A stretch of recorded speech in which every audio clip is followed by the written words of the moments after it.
Hey guys, this is Sergey and you're watching Dissecting the Code.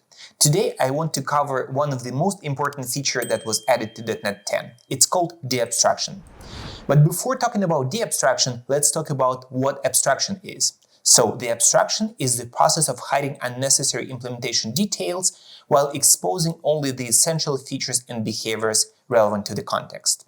An IEnumerable interface provides an abstraction for any sequence that can be enumerated, regardless of the underlying source. So IEnumerable interface has a single method called getEnumerator, and the enumerator itself is a pointer to a sequence. It has a property called current to get the current element, and it can move forward with moveNext method. It also has reset and dispose methods that are not quite useful in this context. IEnumerable interface can represent multiple things, so it could be an in-memory collection like lists, dictionaries, queues, etc. It could be a result of a remote query execution, like using Entity Framework or linked to SQL.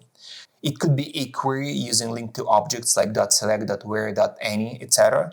Or it could be an infinite generator, like IEnumerable.range. And because IEnumerable interface could represent so many things, this abstraction is kind of leaky, because the core functionality, like moveNext method, could be very expensive or not expensive to call depending on the context.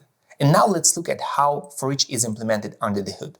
So the C# compiler actually uses duck typing. It does not require a enumerable thing to implement IEnumerable interface. It only looks for a public method called getEnumerator that returns a type with current property and moveNext method. And now let's look at how expensive this abstraction is. Let's benchmark these implementation details. So for now, we're going to target only .NET 9, and we have two fields, list and list as iList. In both cases, this is going to be list of int, but in one case, the actual variable type is list of int, and another one is iList of int. And we can look at the IL code or load C# to see the difference. In the first case, we can see that the actual enumerator type is list of int.enumerator, which is a struct. And in this case, there is no overhead of using this enumerator. The enumerator is not going to be boxed, it's probably going to be inline, etc. But in case of iList, we can see that the enumerator type is IEnumerator, meaning that the actual list enumerator is going to be boxed and heap allocated. And now we can run the benchmark to see the impact.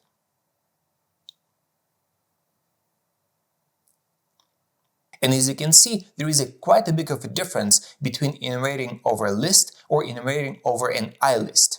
iList enumeration is 5 times more expensive and it has 40 bytes of allocations. So foreaching over an interface boxes the iterator, causing a heap allocation. So is it a problem? If it's just a single enumeration, then if the method is even called thousands of times, probably it's not going to be causing any performance impact of the application. But if this is a nested loop, then it might be a problem. Just recently in one of our projects, I found that using iDictionary instead of a dictionary and iList instead of list of t causes 5+ gigs of allocations just in the span of a minute or so. So it might be a problem. And the same problem I faced when I was working in Build Excel. This is a next-gen build system. And there I've added a method called struct_enumerable for iRead-only list of t for allocation-free foreach loops. Now let's try .NET 10 version. So in this case, for the same benchmark, I've added .NET 10, and I've added an array and a dictionary as well. So let's analyze the results. In this case, there are no differences when we're iterating over specific collections. So foreaching over an array, a dictionary, or a list has the same performance. But now let's compare the cost of enumeration using interfaces. So as we can see, when we're iterating over an array, the cost of iterating over an array via iList or IEnumerable is roughly the same. But it was not the same in .NET 9 case. And we can see that there is roughly the same speed and there is no allocations. And the same is true for dictionaries. The cost of enumerating over iDictionary or iList is roughly the same. Essentially, .NET 10 almost completely eliminates the cost of using an interface here. So let's see how the abstraction actually works. There are multiple things in play that JIT needs to do in order to achieve this. First, it's profile-guided optimization. This is a relatively new feature that was added in .NET 6, I believe, and the idea is that the JIT instruments the code and checks which concrete types are used for these fields. In this case, JIT can track that our iList field is always list of int.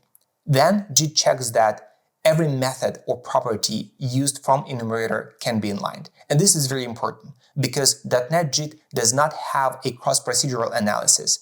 And for this optimization to work, it needs to have a full understanding of what's going on with enumerator in order to understand if it's safe to do the following optimizations. And the next optimization is conditional escape analysis. So the JIT checks that enumerator is a local and it does not escape this method, so it can be stack allocated.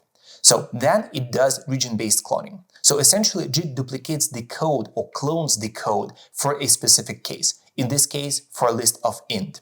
So then it can stack allocate enumerator, because JIT can prove that the variable is indeed local and can be allocated on the stack. And then it does so-called scalar promotion. So it unpacked all the fields from the object that is stack allocated and treat them as local variables. This is a pseudocode that you can think about how the JIT optimization works. Let's say that we want to enumerate over IEnumerable of int, but the actual type is list of int. So using PGO data, the JIT will track that in all cases, or in most cases, enumerator variable is going to be list of int enumerator, so it can add a special case here and fall back to the base case in case of a mismatch of the type. Let's look at a few more examples where devirtualization and conditional escape analysis can boost the performance in .NET 10. One of the cases that I've seen quite a few times is sorted list. And even though it has a struct-based enumerator, it returned via interface, causes enumerator to box. Another example that I've seen a lot is repeated field from protobuf.net. So if you use gRPC and you receive a multiple things in your payload, it typically represented as repeated field. And every time you foreach over repeated field, it causes a heap allocation because getEnumerator method uses yield return. And this generates a state machine, and it's a heap allocated state machine. But this has changed in .NET 10 as well. So when we check the benchmark results for repeated field and sorted list, we can see that in both cases, it's roughly 5 times more efficient in .NET 10, and it has 0 allocations. And what is even more fascinating, that JIT now understands at least some cases when enumerator is implemented using yield return. But currently, this functionality is very limited. Let's say that we want to create a no allocation version of a union. So we can create a class union list, and getEnumerator method will iterate over 2 lists and yield return the results. In this case, we'll still have the allocations. So, but we know that repeated field somehow works. So let's try to remove one of the loops and just keep a single one. But it still has an allocation. Now we can convert a foreach loop into a for loop. And then if we run this version, we'll see that there is no allocations. But if we'll add 2 for loops, we'll get the allocations back. So it seems like the only version that works is a single for loop with yield returns. Another huge limitation of this feature is that it's quite fragile. The bug is opened by the author of this feature, and it states that the current implementation is quite fragile, it relies on a ton of things, and it easily can be broken, etc. The methods must be in line, the methods should not take too much time to run, because otherwise on-stack replacement will cause issues, and the profiler cannot be attached. If you try to use benchmark.net and try to export the results of the profiler into Visual Studio by using .NET Object Allocation Diagnoser, the optimizations will stop working. And probably one of the biggest limitations is that the nested loops are not supported. Only the top level loop is going to be optimized. This might be changed in the future, but currently it might be a big deal. Let's look at the following example. Let's say that we have a list of messages, and each message has a list of latencies, and we want to go over all of them to do the sum or something like that. So in this case, we have a nested loop for each message, and it means that on each iteration, we are going to allocate a box and iterator. And it means that if we have millions or even billions of messages, we're going to create millions or billions of iterators, which might be expensive. So as you can see, if we run this, we'll see that we allocated 39 kilobytes. And the solution in this case, it's quite tricky. So we need to extract the method, but in this case, we need to mark the method as non-inlining, because otherwise, if the JIT will inline the method itself, which might happen by default because the method is quite small, we'll get back to this case, and again, the nested loop is not going to optimize. But in case of a separate method with no inlining attribute, we can see that we have no allocations and the time is 3 times faster than the old case. De-abstracting IEnumerables is probably one of my most favorite .NET 10 feature.